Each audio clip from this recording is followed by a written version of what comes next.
नमस्कार, आदाब, सत श्री अकाल एंड गुड मॉर्निंग बच्चों। आप सभी का स्वागत है आपके अपने प्यारे से YouTube channel together with maths by engineer Vikas Singh पे। बच्चों, आज हम लोग डिटर्मिनेंट में मैट्रिक्स का एक टॉपिक स्टार्ट करने जा रहे हैं। ठीक है, डिटर्मिनेंट में मैट्रिक्स का एक टॉपिक पढ़ने जा रहे हैं जो कि बहुत इंपॉर्टेंट टॉपिक है आपके लिए, और यहाँ से जनरली क्वेश्चन मेंस वगैरह में बनते हैं। ठीक है ना, और भी इसका यूटिलाइजेशन कहीं ना कहीं बहुत जगह पे आपको करने के लिए मिलेगा। ठीक है, इसलिए इस टॉपिक को बच्चों हल्के में ना लें। अच्छा टॉपिक है, समझने वाला टॉपिक है, इसलिए ध्यान से देखिएगा। और हमारा टॉपिक क्या है बच्चों? तो हमारा टॉपिक है आज का क्या? Adjoint of a square matrix. ठीक है, ये adjoint of a square matrix का मतलब क्या होता है बच्चों, वो हम पहले समझते हैं, फिर समझेंगे इसको एक एग्जांपल के तौर पे कि एडजॉइंट ऑफ ए मैट्रिक्स हम फाइंड आउट कैसे करते हैं। ठीक है, कहाँ कहाँ इन चीज़ों का यूटिलाइजेशन है वो सब चीज़ हम लोग धीरे धीरे देखेंगे। चलिए पहले पढ़ते हैं एडजॉइंट ऑफ ए मैट्रिक्स क्या होता है। देखिए बच्चों, यहाँ लिखा गया है adjoint of a square matrix. तो adjoint of a square matrix होता क्या है, ध्यान दीजिएगा। तो यहाँ लिखा गया है the adjoint of a matrix, मतलब एक स्क्वायर मैट्रिक्स का एडजॉइंट को क्या बोलते हैं? Is the transpose of the cofactor matrix. ठीक है, बोला गया है कोई हमारे पास मान लो ए नाम का एक स्क्वायर मैट्रिक्स, ठीक है, और उस ए नाम के स्क्वायर मैट्रिक्स का हम फाइंड आउट करना चाहते हैं बच्चों एडजॉइंट, मतलब हम adjoint of a square matrix A find out करना चाह रहे हैं। ठीक है, तो हमारे पास गिवन था बच्चों, क्या हमारे पास गिवन था ए नाम का स्क्वायर मैट्रिक्स, और उस ए नाम के स्क्वायर मैट्रिक्स का हम फाइंड आउट करना चाह रहे हैं क्या? Adjoint of the matrix A. ठीक है, तो कैसे फाइंड आउट करेंगे? तो उसको फाइंड आउट करने के लिए क्या बताया गया है? बोला गया adjoint of a square matrix को फाइंड आउट कैसे कर सकते हैं? तो उस ए नाम के स्क्वायर मैट्रिक्स का आप सबसे पहले कोफैक्टर मैट्रिक्स फाइंड आउट करो, और उस कोफैक्टर मैट्रिक्स का आप ट्रांसपोज कर दो। ठीक है, तो आपको मिल जाएगा क्या? आपको adjoint of the square matrix मिल जाएगा। मतलब ध्यान से देखिएगा क्या है इसका मीनिंग। देखिए सेकेंड पॉइंट यहाँ क्या लिखा गया है कि adjoint of a matrix A is represented by A D J of A. ठीक है, ये ए डी जे एक प्रीफिक्स हुआ जिसका मतलब हुआ एडजॉइंट, और ये ए मतलब हमारा मैट्रिक्स। अगर हमारा ए नाम का एक स्क्वायर मैट्रिक्स गिवन है, तो उस ए नाम के स्क्वायर मैट्रिक्स का हम एडजॉइंट फाइंड आउट करना चाहते हैं, तो सामने वाले को रिप्रेजेंट कैसे करके दिखाएं? तो इस तरह से रिप्रेजेंट करके आप दिखाओगे ताकि सामने वाले को समझ में आ जाएगा कि हाँ आप उस ए नाम के स्क्वायर मैट्रिक्स का फाइंड आउट करना चाह रहे हो एडजॉइंट। ठीक है, चलिए देखिए एक एग्जांपल से मैंने कुछ समझाने की कोशिश किया, थोड़ा ध्यान देना। ठीक है, इस चीज़ का मतलब मैं एक जनरल एग्जांपल लेकर के समझाना चाह रहा हूँ, ध्यान दीजिएगा। मान लीजिए बच्चों, यहाँ हम लोगों ने ए नाम का एक मैट्रिक्स लिया है जो कि एक स्क्वायर मैट्रिक्स है जिसका ऑर्डर क्या है बच्चों? 2x2, देख सकते हो। ठीक है, जिनके एलिमेंट्स आपको दिखाई दे रहे होंगे A11, A12, A21 and A22। ये बच्चों हमारा ए नाम का एक स्क्वायर मैट्रिक्स है, जिस ए नाम के स्क्वायर मैट्रिक्स का आपको एलिमेंट दिख रहा है A11, A12, A21 and A22। ठीक है, अब क्या करना है बच्चों? इस ए नाम के स्क्वायर मैट्रिक्स का हमें फाइंड आउट करना है कोफैक्टर मैट्रिक्स। अब ये कोफैक्टर मैट्रिक्स क्या होता है, ध्यान दीजिएगा। तो इस ए नाम के मैट्रिक्स का हम फाइंड आउट करेंगे कोफैक्टर मैट्रिक्स। तो ये कोफैक्टर मैट्रिक्स क्या होता है बच्चों?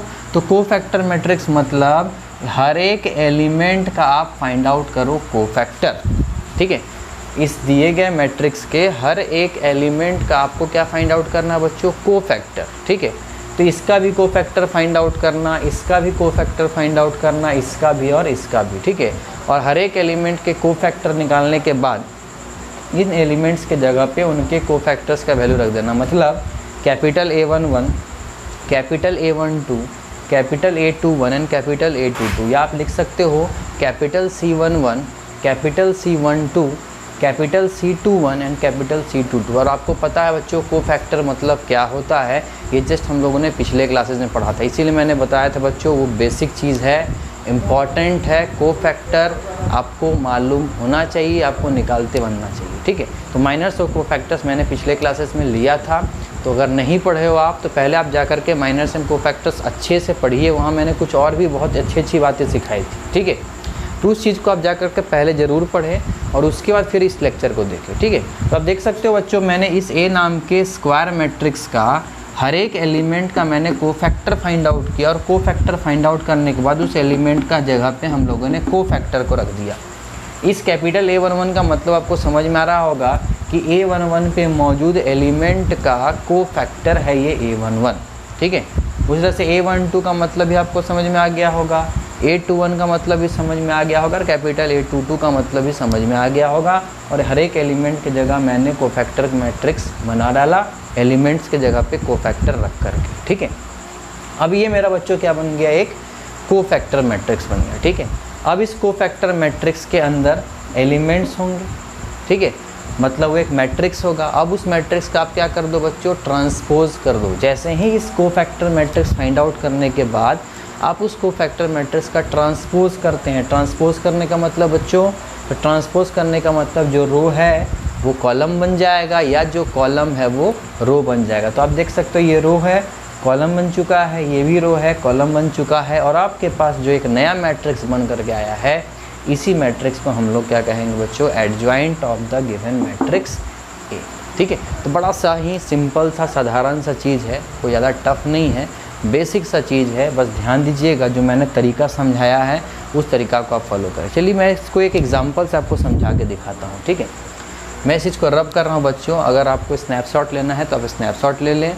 इस चीज़ को पॉज करके लिखना है तो पहले आप पॉज करके लिख लीजिए, फिर हम आगे बढ़ते हैं एक सिंपल एग्जाम्पल्स। देखिए मैं एक छोटा सा एग्जांपल लेता हूँ और एक छोटे से एग्जांपल से आपको समझाने का कोशिश करता हूँ कि किसी भी स्क्वायर मैट्रिक्स का एडजॉइंट कैसे फाइंड आउट किया जाता है। देखिए बच्चों, मान लेते हैं मैंने एक ए नाम का स्क्वायर मैट्रिक्स लिया जिसका एलिमेंट क्या है बच्चों, 1 4 3 2, ठीक है। मैंने एक स्क्वायर मैट्रिक्स लिया है ए नाम का जिसका एलिमेंट क्या है, 1 4 3 2, ठीक है। अब ध्यान दीजिएगा बच्चों, मैंने इसके एलिमेंट्स को अगर 1 4 3 2 लिया है और ये एक स्क्वायर मैट्रिक्स, ठीक है। थोड़ा सा रब करके अच्छे से मिटा देता हूँ, है ना, हो सकता है आपको ठीक से दिखाई ना दे रहा हो। देखिए ए नाम का मैंने मैट्रिक्स लिया था क्या, 1 4 3 2, ठीक है। मेरे को क्या करना बच्चों, बोला गया if A is equal to इतना then find out adjoint of A, ठीक है। आपसे बोला गया ए बराबर इतना है तो आप क्या करो, adjoint of A find out करो, ठीक है। एक एलिमेंट क्या है बच्चों, 1 4 3 और 2, ये हमारा एक एलिमेंट, और इसका बोला गया एडजॉइंट फाइंड आउट करने के लिए। कैसे फाइंड आउट होगा बच्चों, प्रोसेस को थोड़ा ध्यान से समझिएगा। ए क्या है बच्चों, तो ए है हमारे पास 1 4 3 और 2, ठीक है। हमें फाइंड आउट क्या करना है, एडजॉइंट ऑफ मैट्रिक्स ए। तो हम सबसे पहले फाइंड आउट करेंगे बच्चों क्या, ठीक है, कोफैक्टर्स। क्या फाइंड आउट करेंगे, कोफैक्टर्स, ठीक है। तो कोफैक्टर्स क्या क्या हो जाएगा बच्चों, सबसे पहला ध्यान देना।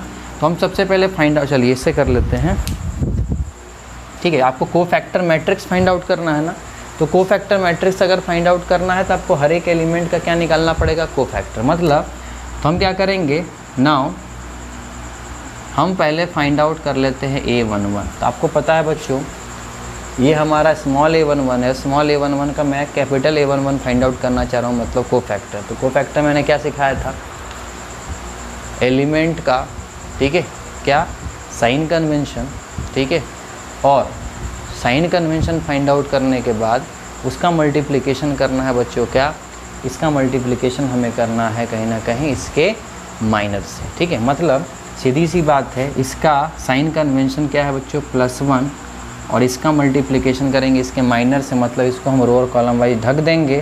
तो कितना बचा बच्चों, 2। तो हम बोल सकते हैं हमारा कैपिटल A11 कितना आ गया, 2 आया। उसी तरह से ये क्या है, ये बच्चों हमारा A12 है, और इस A12 का हम फाइंड आउट करना चाह रहे हैं कोफैक्टर, ठीक है। तो स्मॉल A12 पे मौजूद एलिमेंट 4 का हम फाइंड आउट करना चाह रहे हैं कोफैक्टर। तरीका वही है, ये प्लस था तो इसका साइन कन्वेंशन क्या होगा बच्चों, माइनस। तो ये -1 मल्टीप्लाइड बाय इसका माइनर, मतलब इस चीज़ को मैंने रो और कॉलम वाइज ढक दिया, तो इंटू 3, ये कितना आ गया बच्चों, -3, ठीक है। उसी तरह से अगला कोफैक्टर किसका, इसका, मतलब A21। इट मीन्स A21 का कोफैक्टर फाइंड आउट करना है, तो इसका साइन कन्वेंशन -1 इंटू, ठीक है, इसको रो और कॉलम वाइज ढक दो, बचा कितना, 4, तो ये आ गया -4, ठीक है। उसी तरह से बच्चों लास्ट हमारा क्या है, A22, इसका साइन कन्वेंशन क्या है, +1, और इसका माइनर क्या होगा, 1, तो ये कितना आ गया 1। तो बच्चों कोफैक्टर मैट्रिक्स हमारा आपको पता चल गया क्या निकलने वाला है। तो कोफैक्टर मैट्रिक्स ऑफ ए क्या हो जाएगा, तो कोफैक्टर मैट्रिक्स ऑफ ए क्या हो गया बच्चों, ध्यान दीजिएगा, ये हो गया 2, इसका -3, ये -4 और 1, मतलब हर एक के एलिमेंट के जगह मैंने उसके कोफैक्टर को बैठा दिया। तो देयरफॉर एडजॉइंट ऑफ ए क्या हो जाएगा बच्चों, तो एडजॉइंट ऑफ ए मतलब इसी कोफैक्टर मैट्रिक्स का ट्रांसपोज, मतलब ये रो ऑफ कॉलम बन जाएगा 2 -3 और ये रो के कॉलम बन जाएगा तो -4, ये 1। ठीक है, तो इस तरह से बच्चों हम लोग आसानी से कोफैक्टर मैट्रिक्स का ट्रांसपोज करके adjoint of A find out कर सकते। ये तो मैंने प्रोसेस वाइज बच्चों समझाया है, ठीक है ना, बट इतना चीज़ आपको, ये चीज़ इतना लिखने का ज़रूरत नहीं है। कोफैक्टर ऑफ मैट्रिक्स ए, चुपचाप आपको ए लिखना है, कोफैक्टर्स फाइंड आउट करना है, ठीक है, और आपको लिखना है डायरेक्टली एडजॉइंट ऑफ ए। और एडजॉइंट ऑफ ए मतलब मन में सोचना ये रो है ना, तो कॉलम वाइज सेट कर देना, फिर ये रो है जिसको कॉलम वाइज डायरेक्ट सेट कर देना, आपका काम खत्म। ठीक है, तो इस तरह से बच्चों हम लोग फाइंड आउट कर सकते हैं किसी भी स्क्वायर मैट्रिक्स का एडजॉइंट। अब यही चीज़ बच्चों क्या होता, यही चीज़ अब हमें एक 3x3 का मैट्रिक्स मिल जाता। अगर यहाँ पे हमें एक 3x3 का मैट्रिक्स मिलता तो आप खुद समझ सकते हो हमें वहाँ पे कुल मिलाकर के 9 कोफैक्टर्स फाइंड आउट करने पड़ते हैं, और 9 कोफैक्टर्स फाइंड आउट करने के बाद उसका फिर हम क्या करते हैं, ट्रांसपोज करते हैं, और ट्रांसपोज करने के बाद तब हमें मिलता है क्या बच्चों, एडजॉइंट ऑफ ए। तो आपको एक चीज़ तो क्लियर हो रहा होगा ज़रूर कि भैया ये प्रोसेस जो है थोड़ा सा टाइम टेकन है, ठीक है।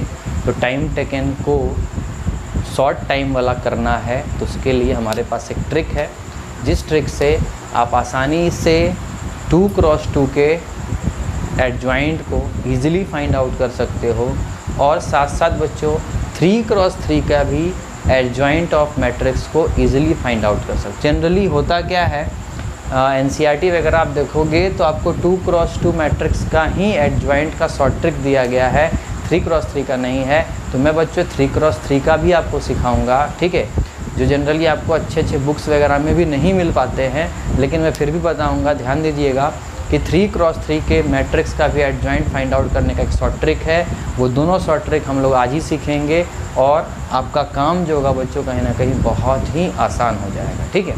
तो हम लोग क्या करते हैं बच्चों, इस चीज़ का एक शॉर्ट ट्रिक देखते हैं। अगर 3x3 रहेगा बच्चों तो इस मेथड से आपको समझ में आ गया ना कैसे बनाना है। अगर ये आपको समझ में आ गया है तो हम जल्दी जल्दी इसका एक शॉर्ट ट्रिक देखते हैं, और आज का लेक्चर हम लोग एंड करेंगे। और कल हम लोग बच्चों प्रॉपर्टीज़ पढ़ेंगे एडजॉइंट ऑफ मैट्रिक्स के ऊपर, जिस प्रॉपर्टीज़ से बहुत सारे क्वेश्चंस मेंस वगैरह में पूछे जाते हैं, और वो अच्छे से हमें प्रिपेयर करना है, क्योंकि डायरेक्ट प्रॉपर्टी तक भी कभी कभी एग्ज़ाम्स वगैरह में पूछ लिए आते हैं, बोर्ड एग्ज़ाम्स में भी पूछ लिए आते हैं प्रॉपर्टी बेस्ड क्वेश्चंस, और मेंस के पेपर में भी आ जाता है, और डायरेक्टली कभी कभी तो प्रॉपर्टी तक आ जाता है, ठीक है। तो उस चीज़ों का बात हम स्पेशली नेक्स्ट लेक्चर में करेंगे, उस चीज़ को मैं आज नहीं लूँगा। आज हम लोग सिर्फ और सिर्फ सीखेंगे कि adjoint of square matrix find out करते कैसे है with the help of normal approach and shortcut approach, ठीक है। तो पहले आप इस चीज़ को लिख लें। देखिए बच्चों, बात करते हैं हम शॉर्टकट अप्रोच का। तो अभी मैंने जस्ट यही क्वेश्चन अभी कुछ देर पहले मैंने करवाया था, बस हम लोगों ने उस चीज़ को क्वेश्चन करने के लिए एक नॉर्मल अप्रोच लिया था, ठीक है। लेकिन इस अप्रोच को बच्चों आप आराम से, इस शॉर्टकट मेथड का आप आराम से कैलकुलेशन पर्पस के लिए यूज़ कर सकते हो अपने बोर्ड एग्ज़ाम में भी, कोई दिक्कत नहीं है, लीगल है आपके लिए ये चीज़, ठीक है। इन चीज़ का इस्तेमाल आप आसानी से बोर्ड एग्ज़ाम्स में भी कर सकते हो, कोई प्रॉब्लम नहीं है, ठीक है। तो 2x2 हो या 3x3 हो बच्चों, याद रखिएगा इस चीज़ का इस्तेमाल आप बोर्ड एग्ज़ाम में भी कर सकते हैं, कोई दिक्कत नहीं है। सामने वाले को पता भी नहीं चलेगा 3x3 में कि आप लोगों ने शॉर्टकट अप्रोच अप्लाई किया है, ठीक है। आप आंसर तक तो आसानी से पहुंच जाओगे, लेकिन सामने वाला को पता नहीं चलेगा, ठीक है। लेकिन 2x2 तो आसान है, ये एनसीईआरटीज़ में भी डिस्कस किया हुआ है, तो इसमें कोई बड़ी बात नहीं है, तो ये आप समझ में आता है, और ये जनरली लीगल है, आप कर सकते हो, बोर्ड एग्ज़ाम में अप्लाई कर सकते हो, ठीक है। दोनों मेथड आप अप्लाई करना बच्चों, 2x2 के लिए भी और 3x3 के लिए भी, कोई प्रॉब्लम नहीं। मैं बताऊँगा कैसे इस चीज़ को करना है, ध्यान दीजिएगा। देखिए हमारे पास एक मैट्रिक्स दिया गया है जिसका ऑर्डर कितना है, 2x2 है, और इस मैट्रिक्स का हमें फाइंड आउट क्या करना है बच्चों, तो हमें फाइंड आउट करना है फाइंड एडजॉइंट ऑफ ए। हमें क्या फाइंड आउट करना है, एडजॉइंट ऑफ ए इस मैट्रिक्स का। तो शॉर्टकट तरीका क्या है बच्चों, ध्यान से देखिएगा, शॉर्टकट मेथड क्या है, तो ध्यान से देखिएगा शॉर्टकट मेथड क्या है। हमें क्या करना है बच्चों, ये हमारा एक स्क्वायर मैट्रिक्स है 1 4 3 2 नाम का, और हमें इसका एडजॉइंट फाइंड आउट करना, तो आप डायरेक्ट लिखिए एडजॉइंट ऑफ ए। इस ए का हमें क्या करना है बच्चों, एडजॉइंट फाइंड आउट करना है, तो हम डायरेक्ट लिखिए एडजॉइंट ऑफ ए। हम लोगों को यहाँ पे कोई को फैक्टर्स निकालने का ज़रूरत नहीं है, डायरेक्ट शॉर्टकट ट्रिक्स हो जाएगा। कैसे, ध्यान दीजिएगा, कुछ नहीं करना है, बस आपको एक काम करना है क्या कि इनके दोनों एलिमेंट्स को आपस में क्या कर दो, पलट दो। मतलब ये देख सकते हो आप, इन दोनों एलिमेंट्स को हमें क्या करना है बच्चों, देख सकते हो ये 1 और 2 जो आपको दिख रहा है, इस 1 और 2 को आपस में क्या कर देना है बच्चों, इसको आपस में रिवर्स कर देना है। ठीक है, मतलब 1 2 को आपस में रिवर्स करोगे तो ये 2 आ जाएगा यहाँ, और यहाँ क्या आ जाएगा बच्चों, 1 आ जाएगा। ठीक है, ये पहला काम हम लोगों ने कर दिया। दूसरा काम क्या करना है बच्चों, दूसरा काम करना है कि 4 और 3 जो आपको दिखाई दे रहा है, इस 4 और 3 के साइन को आपको चेंज कर देना है। ठीक है, तो change the sign of non diagonal elements. तो आपको समझ में आया पहला काम क्या करना है, तो पहला काम क्या करना है बच्चों, पहला काम करना है कि रिवर्स द एलिमेंट्स ऑफ, ठीक है, हमें क्या करना है, रिवर्स कर देना है elements of, reverse the elements of diagonal. ठीक है, डायगोनल के एलिमेंट्स को क्या कर देना है बच्चों, रिवर्स कर देना है। और दूसरा काम क्या करना है, change the sign of the non diagonal elements. तो नॉन डायगोनल एलिमेंट्स का साइन चेंज करना, तो इसका साइन क्या है बच्चों, +4, तो यहाँ हम क्या कर देंगे -4। इसका साइन क्या है, +3, तो हम क्या कर देंगे बच्चों, -3, और इससे हमें निकल जाएगा बच्चों क्या, एडजॉइंट ऑफ ए। तो आप याद करो, आपका आंसर भी यही आया था, ध्यान से देखिए, सेम यही आंसर आपका आया था। ठीक है ना, तो बस 2 काम करना है, पहला डायगोनल एलिमेंट्स को क्या करना है, रिवर्स, और नॉन डायगोनल एलिमेंट्स को क्या करना है, उसका साइन चेंज कर देना। अगर ये पहले से माइनस होता तो हम +4 करते, है ना, और +4 है तो उसको हम क्या करेंगे बच्चों, -4। ठीक है, तो ये सिंपल सा शॉर्टकट मेथड है जो आप अप्लाई कर सकते हो किसी भी 2x2 मैट्रिक्स का एडजॉइंट फाइंड आउट करने के। चलिए एक और क्वेश्चन देख लेते हैं। मान लीजिए मैंने एक और क्वेश्चन लिखा, ठीक है, क्वेश्चन क्या लिखा मैंने बच्चों, 2 - 4 6 - 8। ठीक है, अब आपसे बोला गया बच्चों adjoint of B find out करने के लिए, तो एडजॉइंट ऑफ बी मैंने कैसे सिखाया, डायगोनल एलिमेंट्स को क्या कर दो, रिवर्स, तो ये -4 और ये 2।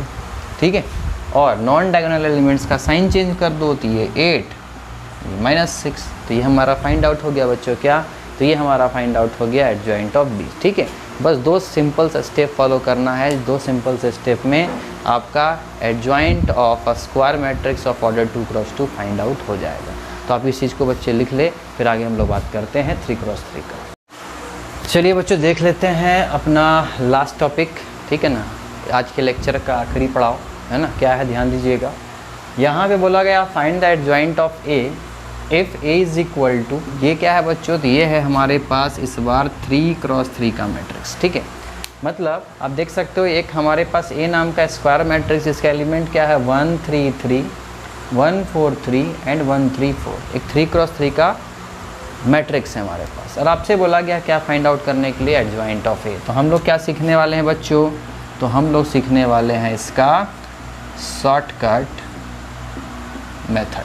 ठीक है, नॉर्मल मेथड तो आपको समझ ही आ रहा क्या करना पड़ेगा, इसका capital A11 1, capital A12 2, capital A13 3, capital A21, capital A22 capital A23, capital A31, capital A32 and capital A33 find out करना होता।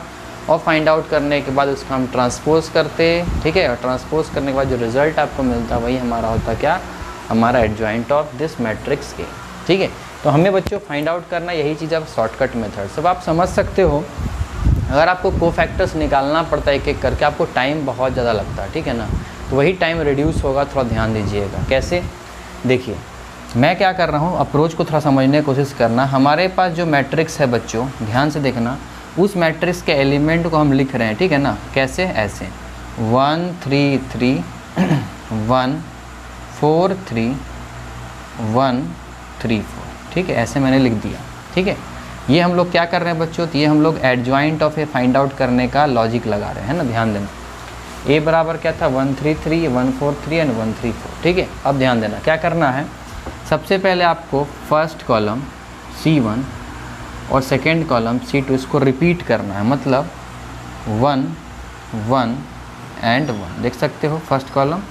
फिर सेकेंड कॉलम कौन सा है बच्चों 3 4 3, मतलब 3 4 3। इन दोनों को फर्स्ट ऑफ ऑल हम लोगों ने रिपीट कर लिया। अब क्या करना है बच्चों, अब आपको R1 और R2 मतलब सेकेंड कॉलम को रिपीट करना है। फर्स्ट कॉलम को पहला बार में रिपीट करना है और उसका जो आपको नया दिख रहा है इस चीज़ का first row and second row को नीचे रिपीट करना है। कैसे, ध्यान से देखिएगा 1 3 3 1 3। ठीक है, और फिर 1 4 3 1 4। ठीक है, इस तरह से बच्चों हम लोगों को क्या करना है, अपने एलिमेंट्स को रिपीट करके लिख लेना है। ठीक है, अब क्या करना है बच्चों, अब आपको ये पहला कॉलम और पहला रो भूल जाना है। ठीक है, फिर से मैं रिपीट कर रहा हूँ, ध्यान देना। सबसे पहले क्या करोगे, एलिमेंट्स को लिख लोगे। लिखने के बाद जो आपको दिखाई दे रहा है उसका फर्स्ट कॉलम और सेकेंड कॉलम को अब रिपीट कर देना। फिर जो अब दिख रहा है उसका पहला रो और दूसरा रो को क्या करना, नीचे रिपीट कर देना। ठीक है, और रिपीट करने के बाद आपको जो चीज़ दिखेगा उसका पहला कॉलम और पहला रो को आपको भूल जाना है। ठीक, अब आपको जो दिख रहा है यहाँ दिखाई दे रहा है, यही हमारा मेन चीज़ है ना। अब यही हमें देगा बच्चों डायरेक्टली क्या, एडजॉइंट ऑफ ए। तो डायरेक्ट आप लिख दो एडजॉइंट ऑफ ए, और यहाँ एक मैट्रिक्स बना दो और इस मैट्रिक्स में हम डायरेक्ट आंसर लिखना शुरू करेंगे। ध्यान देना कैसे। अब आपको क्या करना है बच्चों, पॉसिबल जितने भी पॉसिबल 2 क्रॉस 2 का सब डिटर्मिनेंट दिख रहा है उन सारे सब डिटर्मिनेंट का वैल्यू निकालो। मतलब ये देख सकते हो बच्चों आप, ये एक पहला 2 क्रॉस 2 का सब डिटर्मिनेंट बनता हुआ दिखाई दे रहा है, इसका वैल्यू निकालो। इसका वैल्यू क्या होगा बच्चों, इसका वैल्यू होगा 4 4 जा 16 और 3 3 जा 9। तो 16 - 9 कितना होता है बच्चों, तो 16 - 9 होता है 7। तो हम लोग यहाँ लिख लेंगे बच्चों पहले क्या 7। ठीक है, हम लोग ऐसे मूव करेंगे और लिखेंगे ऐसे। ठीक है, मूव हम लोग कैसे करेंगे, इस तरह से, और आंसर कैसे लिखेंगे ऐसे। मतलब बच्चों होता था क्या, ट्रांसपोज। याद है ना, कोफैक्टर मैट्रिक्स का क्या होता था, ट्रांसपोज होता था, और ट्रांसपोज होने के बाद ही हमारा एडजॉइंट मिलता था। तो डायरेक्ट दिमाग में रखो कि ऐसे ऐसे हम लोग मूव करेंगे। ठीक है, मतलब हम कोफैक्टर्स फाइंड आउट कर रहे हैं। ठीक है, और डायरेक्ट उसका हम ट्रांसपोज भी कर रहे हैं, रिजल्ट हमें मिल जाएगा एडजॉइंट, है ना। तो देखो, तो ये हम लोगों ने पहले किया। ठीक है, पहला सब डिटर्मिनेंट मिला। अब दूसरा सब डिटर्मिनेंट पॉसिबल क्या होगा, आप देख सकते हो ये मिलेगा। जितना पॉसिबल हो सके वो निकालना। दूसरा पॉसिबल ये निकलेगा, इसका वैल्यू निकालो बच्चों। 3 1 जा 3 माइनस 4 1 जा 4।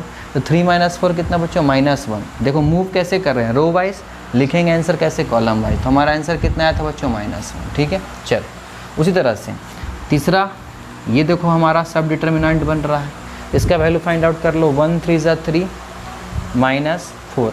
तो 3 - 4 कितना बच्चों, -1। फिर से देखो रो वाइज चल रहे थे हम लोग, कॉलम वाइज आंसर लिख रहे हैं, है ना।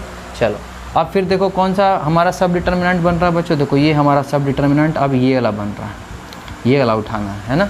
चलो इसका वैल्यू फाइंड आउट करो। 3 3 जा 9 -12। 9 - 12 बच्चों, 9 - 12 मतलब -3। तो देखिए हम लोग लिखेंगे यहाँ पे अब -3। ठीक है, उसी तरह से अगला कौन है, अगला ये वाला है ना। 4 1 जा 4 -3। तो 4 - 3 कितना बच्चों, 4 - 3 हो गया 1। ठीक है, रो वाइज मूव करो, कॉलम वाइज लिखते चलो। फिर बच्चों कौन सा, ये देखो ये वाला है ना। 3 - 3 कितना, 0। ठीक है, उसी तरह से अब अगला कौन, देखो ये वाला नीचे दिख रहा है ना, है ना। 3 3 जा 9 -12। 9 - 12 कितना बच्चों, -3। तो फिर से यहाँ लिख देंगे कितना, -3। ठीक है, अगला क्या हो जाएगा, देखो ये वाला। ठीक है, 3 - 3 कितना, 0। और आखिरी कौन सा बच्चों, ये वाला, मतलब 1 4 जा 4 -3 मतलब 1। यही आपका बच्चों क्या है, यही हमारा आंसर है। ठीक है, एडजॉइंट ऑफ ए जो कि 3 क्रॉस 3 का है। तो ये काम बच्चों कोई बड़ा काम नहीं है, सिंपल सा काम है। सीधा सीधा आपको कुछ नहीं करना है, रफ में ये काम करना है। और ये ध्यान से देखना, ये जितना सर्कल दिखाई दे रहा है ना बच्चों, ये सब हमारे कोफैक्टर्स हैं। ठीक है, ये सब हमारे क्या है, कोफैक्टर्स हम लोग फाइंड आउट कर रहे हैं इस तरीके से। और डायरेक्ट कोफैक्टर फाइंड आउट करने के बाद, ठीक है, कोफैक्टर मैट्रिक्स जनरेट होगा और उसका हम ट्रांसपोज करेंगे। डायरेक्ट ट्रांसपोज किया हम लोगों ने, हम लोगों को adjoint of A find out होगा। ठीक है, तो आपको कैसे करना है काम, आपको क्या करना है, आपके पास एक मैट्रिक्स दिया गया है, आप रफ़ में क्या करना बच्चों, ये काम आपको रफ़ में करना है, ठीक है। और ये काम रफ़ में करने के बाद आपको क्या क्या मिल जाएगा बच्चों, देख सकते हो आप। हमें A11 क्या मिलेगा, तो हमें A11 मिला बच्चों 7। फिर हमें A12 क्या मिलेगा, तो ये A12 दूसरा वाला है, तो ये जो नीचे लिखा मैंने -1। फिर A13 क्या है बच्चों, ये वाला A13 है जो क्या मिला फिर से -1, है ना। चलिए उसी तरह से A21 क्या मिला बच्चों, ये वाला है A21 जो यहाँ दिख रहा है, जो कि कितना है -3। फिर A22 ये वाला होगा। फिर A23 कौन सा होगा, ये वाला मतलब 0। फिर A31 क्या होगा बच्चों, -3। A32 क्या होगा 0 और A33 क्या होगा बच्चों 1। तो आप देख सकते हो हम क्या करेंगे, A लिखेंगे, ठीक है, रफ़ में ये काम करेंगे और डायरेक्ट यहाँ से लिख देंगे A11, A12, A13 जो आया डायरेक्ट लिख देना, ठीक है। ये हमारा कोफैक्टर्स निकल गया। अब इनको देख सकते हो तो ये हमारा रो वाइज हमारा कोफैक्टर है हर एक एलिमेंट का। तो ये कोफैक्टर मैट्रिक्स एक जनरेट करेगा और इसी कोफैक्टर मैट्रिक्स का जब आप क्या करोगे, ट्रांसपोज करोगे, तो आपको एडजॉइंट ऑफ ए मिल जाएगा। देख लो 7 -1 -1 ऐसे होना चाहिए था कोफैक्टर मैट्रिक्स में। जब ट्रांसपोज करेंगे तो ऐसे लिखाएगा, दैट्स वाई ऐसे लिखा हुआ है। ये देख लो ऐसे होगा तो ऐसे लिखा हुआ, ये ऐसे होना चाहिए तो ऐसे लिखा हुआ। मतलब सीधी सी बात है, आपको क्वेश्चन दिया गया होगा, ये काम रफ़ में करना, रफ़ में काम करने के बाद इसको देखना, डायरेक्ट लिख देना A11, फिर इसको लिखना, डायरेक्ट लिख देना A12, फिर इसको देखना, डायरेक्ट लिख देना A13, ठीक। इसको देखना, ये इसको देखना, ये लिख देना, इसको देखना, डायरेक्ट ये लिख देना, इसको देखना, डायरेक्ट ये लिखना, इसको देखना, डायरेक्ट ये लिखना, और इसको देखना, डायरेक्ट ये लिखना, और डायरेक्ट इसके बाद लिख देना एडजॉइंट ऑफ ए बराबर, ये रो वाइज है बच्चों, कॉलम वाइज डायरेक्ट आंसर लिख दीजिए, आपको एडजॉइंट ऑफ ए मिल जाएगा। ये बोर्ड प्रोसेस के हिसाब से दिखा दीजिए, कॉपी चेक करने वाले को पता भी नहीं चलेगा कि आप लोगों ने शॉर्टकट लगा करके बनाया है, ठीक है। और अगर हमें बोर्ड एग्ज़ाम का ऑब्जेक्टिव सॉल्व करना है तो कुछ नहीं, बस ये काम करो, है ना। ये लिखने का कोई ज़रूरत नहीं है, डायरेक्ट कैलकुलेशन ऐसे ऐसे करते चलो और आंसर ऐसे ऐसे लिखते जाओ, आपको एडजॉइंट ऑफ ए तुरंत मिल जाएगा। तो ये बच्चों एक शॉर्टकट मेथड था जिसके बेसिस पे हम 3x3 मैट्रिक्स का एडजॉइंट फाइंड आउट कर सकते हैं और बहुत इजीली फाइंड आउट कर सकते हैं। जब आपका इसका प्रैक्टिस हो जाएगा ना बहुत बेहतरीन तरीके से, तो आप एग्जैक्टली बहुत आसानी से इसका एडजॉइंट फाइंड आउट कर लोगे। तो आई होप आपको आज का लेक्चर अच्छे से समझ में आ गया होगा बच्चों। और प्लीज़ अगर ये ट्रिक पसंद आया होगा तो ज़रूर कमेंट सेक्शन में लिखें। अगर आपको पसंद आ रहा है तो ज़रूर इस चीज़ को लाइक करें और जितना हो सके वीडियो को शेयर करें, ताकि ये ट्रिक कहीं ना कहीं और भी बच्चों तक पहुंच सके। और कमेंट सेक्शन पे प्लीज़ बच्चों ज़रूर शेयर करिएगा कि ये ट्रिक आपको कैसा लगा। तो सो प्लीज़ जितना हो सके चैनल को शेयर करें, सब्सक्राइब करें, वीडियो को लाइक करें। तब तक के लिए बाय बाय दोस्तों, और मिलेंगे फिर हम लोग नेक्स्ट लेक्चर में। वहाँ हम लोग पढ़ेंगे adjoint of a square matrix से रिलेटेड ढेर सारे प्रॉपर्टीज़, और उन प्रॉपर्टीज़ में से कुछ प्रॉपर्टीज़ का हम लोग प्रूफ भी देखेंगे जो कि बोर्ड पॉइंट ऑफ व्यू से इम्पॉर्टेंट है, जिनको हमको समझना चाहिए, जानना चाहिए, ठीक है। तो तब तक के लिए बच्चों बाय बाय, टेक केयर और अच्छे से ख्याल रखना अपना, और ज़रूर जितना हो सके उतना पढ़ाई करें। टाइम अपने पास कम है, मेहनत ज़्यादा करना है। तब तक के लिए एंजॉय करें, बाय बाय।